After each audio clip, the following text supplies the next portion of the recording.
Bakit gusto mo makipaghiwalay? I'm sorry, Aubrey. Kailan, bakit nga? Sabi mo forever na tayo.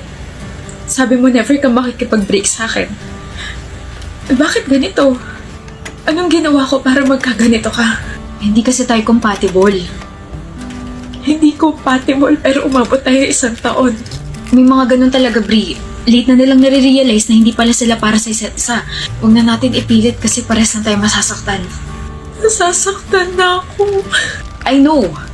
Masakit para sa akin tong desisyon na to pero kailangan ko nang bumitaw dahil nahihirapan na tayo.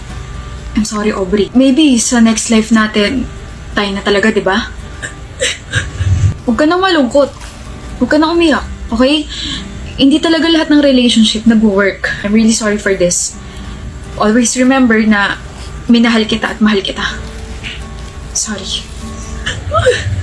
Ano? Break na kayo ni Aubrey? 2 days ago pa. Parang hindi ka broken-hearted ah. Ginusto mo? Siyempre, dada moves na ako dun sa blockmate ko eh. Ganda dun, pre. Maganda si Aubrey. Iba si Aubrey dun sa blockmate na nakilala ko. Sobrang, alam mo yun, swak yung personality namin. Parang nag-click agad kami. So, nagkagusto ka sa blockmate mo habang kayo ni Aubrey? Oo. Walang yang yan. Muntik na nga ako matawa kay Aubrey habang nakikipag-break ako sa kanya eh. Bakit? Iyak nang iyak. Konti na nga lang parang tutulo na yung uhog eh. Wala eh. Patay na patay talaga siya sa akin kaya ganun. Hindi siya umiiyak. Ano, Basti? Hindi siya kako umiiyak, Kylin. Anong hindi? Wala ka ron. Nandun ako. Nakausap ko pa nga siya eh. Hindi siya umiiyak, pre. Peke yung iyak niya. Breeze. Huh? Basti? Kayo na ka pa nandyan? Oo. Sorry, pero... Huh? Umiiyak ka lang, di ba? Tapos, biglang... Wow, ang bilis naman mag-shift na emotions mo. Hindi naman ako naiyak. Pero, tingin mo nasaktan ako sa pakikipag-break ni Kylen? I already prepared myself kasi alam ko may bago na yung buwisit na yun.